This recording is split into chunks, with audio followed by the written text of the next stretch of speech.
L'élevage, comme toute entreprise, a des hauts et des bas. Il y a des moments où tu travailles dur et tu te demandes si l'objectif que tu veux atteindre, tu peux l'atteindre à cause des problèmes que tu as dans l'accomplissement de ton travail. Et il y a des moments de joie également quand tu vois le fruit de ton travail. La dernière fois, j'avais parlé de l'élevage synchronisé. Pourquoi il est bon de faire l'élevage synchronisé et pourquoi des fois tu ne peux pas le faire à cause du nombre de tes animaux. Et je vous ai dit, à mon niveau, nous essayons de faire plus ou moins les deux. Mais la dernière fois, nous avons pratiquement vraiment l'élevage synchronisé. Et on a mis le mâle chez les femelles à une période bien donnée. Et pratiquement tous nos moutons sont en gestation à la même période. Et actuellement, nous avons commencé à avoir les résultats de cette pratique que nous avons eu à faire sur la ferme. Et je vais vous parler de cela aujourd'hui parce que, comme je le dis toujours, sur ma chaîne, nous parlons de ce qu'on fait chez nous, nous parlons de ce que les gens font chez eux et pour pouvoir vous permettre d'avoir une idée de la pratique de l'élevage et même vos conseils, ce que vous avez dit sur la chaîne, nous permettent de nous améliorer et ça permet également à nous aussi d'apprendre de chez vous et à vous aussi d'apprendre de chez vous. Sans plus tarder, passons au vif du sujet après le générique.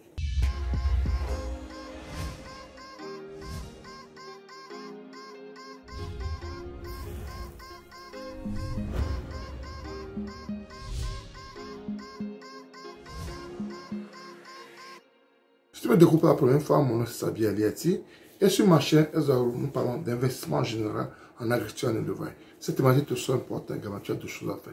Abonne-toi à notre chaîne Ezagro, clique sur la cloche de notification pour ne plus rater nos vidéos à chaque fois que nous en publions. Ensuite, partage-la au maximum pour qu'elle puisse atteindre plus de personnes. N'oublie pas un pouce qui permet à YouTube de diffuser nos vidéos à plus de personnes. Je vous conseille toujours les produits Forever Living. Ce sont des produits naturels à base d'aloès qui nous permettent d'améliorer notre santé. Moi-même, je les utilise et je vous conseille de les utiliser également. Aujourd'hui, nous allons encore parler de ce que nous aimons tous, l'élevage, l'agriculture, sur notre chaîne Ezagro. Aujourd'hui, je vais parler des naissances sur la ferme. Parce que j'ai fait une vidéo la semaine passée où je voulais parler de la production synchronisée. Et aujourd'hui, je vais vous montrer ce qui se passe au niveau de la ferme. Nos femelles ont été approchées, on a mis le mâle avec nos femelles dans une période bien donnée.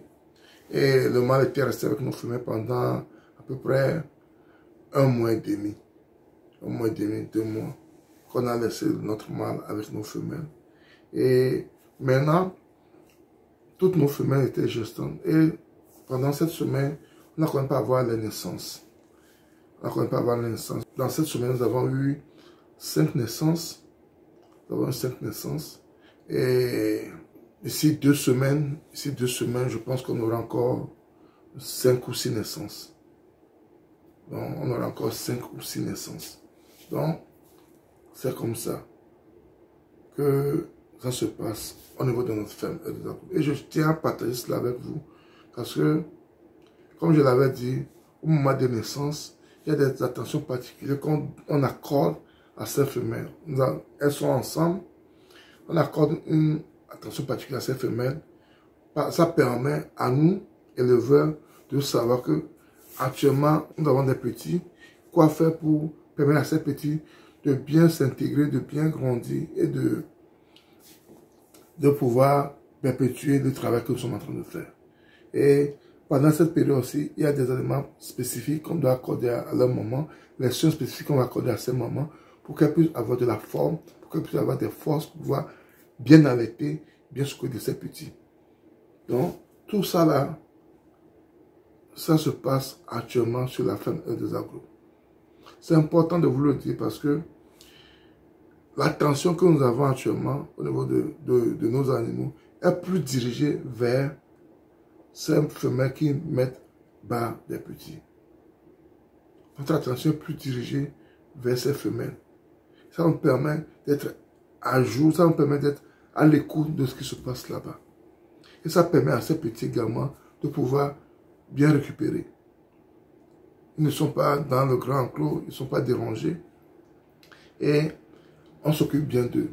Donc, actuellement, la femelle aura besoin du fer, des vitamines, des antibiotiques pour pouvoir être en forme et pouvoir s'occuper des petits. Et vous savez que elle doit bien allaiter également. Elle doit bien allaiter également parce que c'est ça qui va permettre aux petits d'être vraiment forts. Et pour les petits également, arrivé à un moment, on doit leur apporter du fer également dans leur alimentation. C'est ça qui va permettre à ces petits de bien croître. De bien croître et de bien grandir. C'est ça qui est important quand vous pratiquez l'élevage synchronisé. L'attention que vous avez actuellement est plus dirigée vers ces femelles.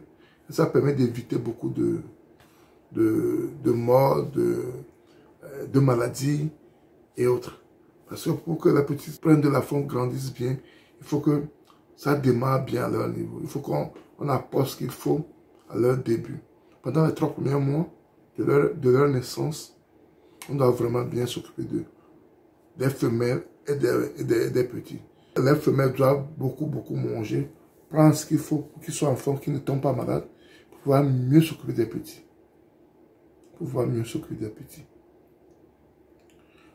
De temps en temps, on fait une petite provende qu'on apporte à ces femelles, mais d'habitude, nous, on les nourrit à l'herbe.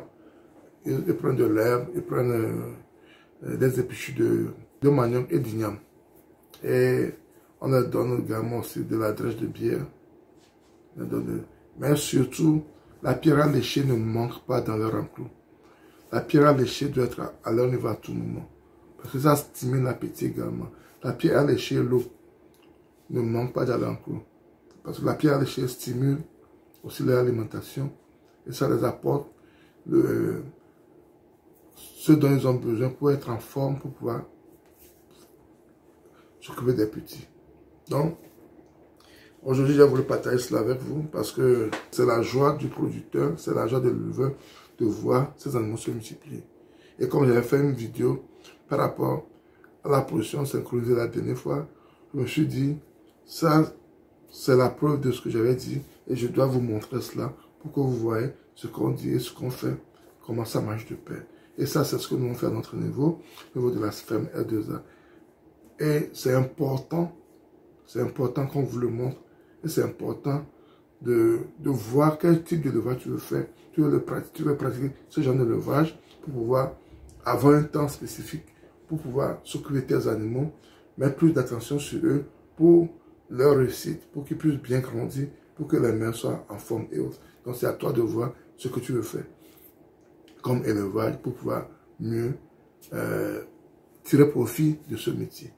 Donc, c'est ce que je tiens à partager avec vous aujourd'hui.